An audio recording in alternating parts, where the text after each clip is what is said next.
প্রথম রোজাতে কি ইফতারি রেডি করলাম সবকিছু নিয়ে থাকছে আজকের ভিডিওটা।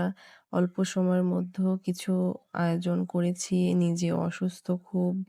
এর মাঝে আসরের নামাজ পড়ে সবকিছু রেডি করে অল্প সময়ের মধ্যে অল্প কিছু রেডি করেছি। Hello everyone, welcome to my video. এই তো এখানে হচ্ছে ডিম, তারপরে বেগুন, আলুর চপ, একটু কলার চপ। এই তো ফার্স্টে তেলটা দিয়ে এখানে আমি ডিমগুলো দিয়ে দিচ্ছি, তেলটা গরম করে দিয়ে তারপরে সাইডে আমি আবার হচ্ছে কলার চপ বানাবো, মানে কাঁচকলার চপ দিয়ে এখানে ভেজে তুলে রাখবো।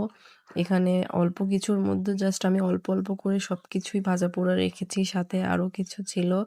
এই তো তারপরে এগুলো আমি ভালোভাবে ভেজে নিচ্ছি।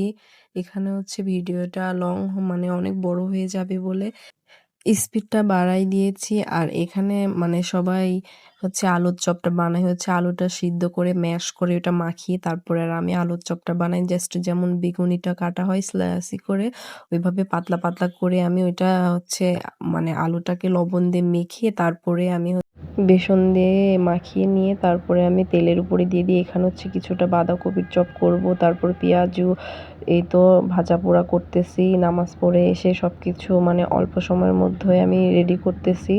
এই তো আমার 2টা চপ ভাজা শেষ। এখন আমি বেগুনগুলো দিয়ে দিচ্ছি। এগুলো ভাজা পোড়া করে বাদবাকি আরও কিছু রেডি করতে হবে।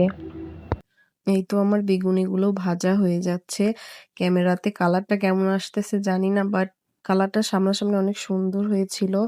এই তো তারপরে আমি হচ্ছে এখানে দিয়ে দিচ্ছি আলুর চপগুলা, আর এখানে হচ্ছে মাখিয়ে রেখেছি বাঁধাকপির চপ, পেঁয়াজু।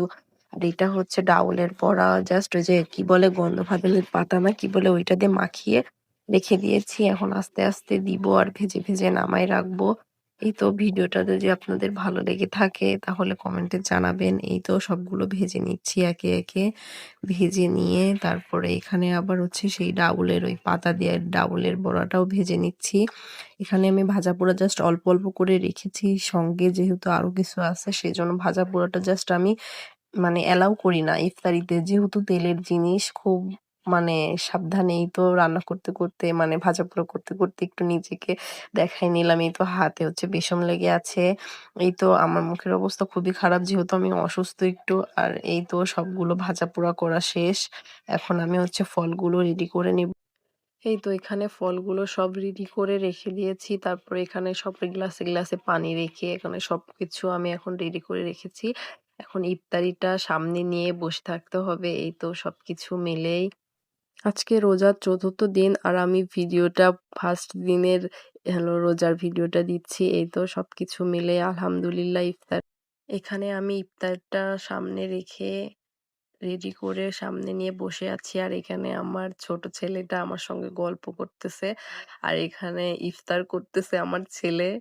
যেহেতু ও ছোট সেহেতু ও রোজা করতে পারে না বা পারবে না, ওর বয়সটা একটু হলেও করতে পারবে। আর এখানে হচ্ছে আমিও আমার বাবুর সঙ্গে গল্প করতেছিলাম। আর এই তো আমার ছেলে আমাকে দেখাচ্ছে, আম্মু আমি কোনটা খাবো? তো আমি বলছি তোমার যেইটা খুশি তুমি সেইটাই খাও। এই তো আমার সঙ্গে গল্প করছে, শোনেন কি এবার। খাচ্ছো? কি খাচ্ছো? হ্যাঁ কি এটা? এটা কি? তুমি কি করছো? কেমন করে খাচ্ছো?